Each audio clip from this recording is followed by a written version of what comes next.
ఏమన్నాడు జగనన్న గారు? పూర్తి మద్యపాన నిషేధం చేస్తానన్నాడు జగనన్న గారు.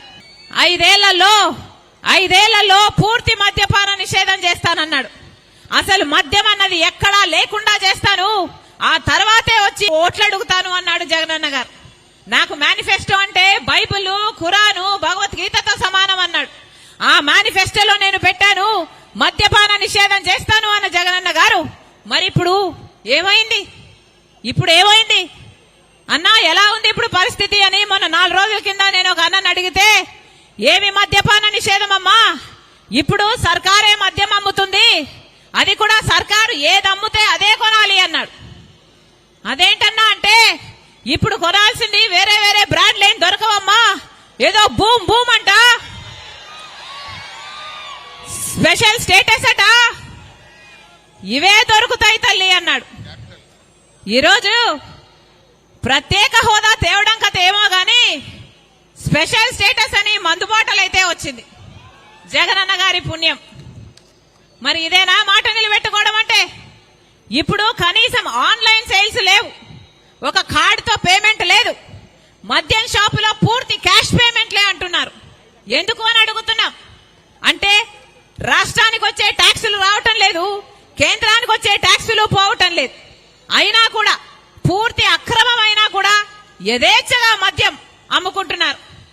ఏం చేతనైంది? ఈ 10 సంవత్సరాలైంది మనకు రాష్ట్రం ఏర్పడి. మరి ఈ 10 సంవత్సరాలలో కనీసం ఒక్క అడుగన్నా ముందుకేసావా? ఒక్క అడుగన్నా అభివృద్ధి చెందిందా?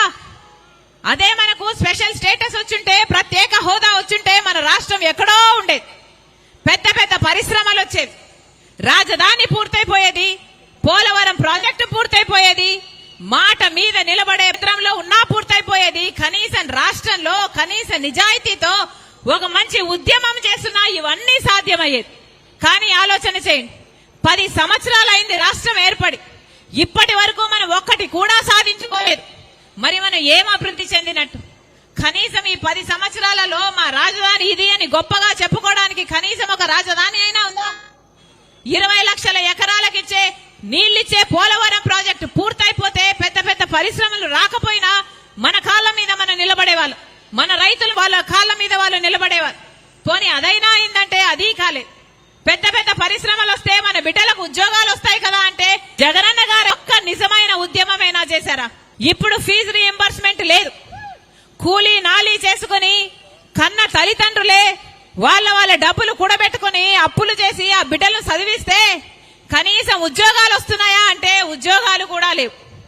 ఈరోజు మన రాష్ట్రంలో 19 లక్షల మంది విద్యార్థులు చదువుకున్నారు కానీ ఉద్యోగాలు లేక నిరుద్యోగంతో బాధపడుతున్నారు. చిన్న చిన్న ఉద్యోగాలు, ఆఖరికి 10,000, 12,000 ఉద్యోగాలు చేసుకుంటున్నారు అంటే మరి ఆ పాపం ప్రభుత్వానికి కాదా? ఎన్ని ఉద్యోగాలు వేశారు? ఎంతమందికి భర్తీ చేశారు? ప్రతి సంవత్సరము జాబ్ క్యాలెండర్ అన్నాడు జగనన్న గారు. జనవరి 1న జాబ్ క్యాలెండర్ విడుదల చేస్తానన్నాడు. ఎన్ని జనవరి 1 అయిపోయింది, ఎన్ని జాబ్ క్యాలెండర్లు విడుదల చేశారు? కనీసం 5 సంవత్సరాలలో ఒక్క జాబ్ క్యాలెండర్ అయినా, జనవరి 1న ఒక్క జాబ్ క్యాలెండర్ అయినా విడుదల చేశారా? కనీసం ఈ 5 ఏళ్లలో ఒక్కటి గ్రూప్ 1 ఉద్యోగమైనా వచ్చిందా? అంటే మన ఆంధ్ర రాష్ట్ర బిడ్డలు కనీసం గ్రూప్ 1 ఉద్యోగాలు చేయడానికి కూడా అర్హులు కారా? మరి ఇదేనా రాజశేఖర రెడ్డి గారి ఆశయాలను నిలబెట్టడం అంటే? ఎక్కడ రాజశేఖర రెడ్డి గారి సంక్షేమ పాలన, ఎక్కడ జగనన్న గారి పాలన? ఎక్కడ? భూమికి ఆకాశానికి ఉన్నంత తేడా లేదా?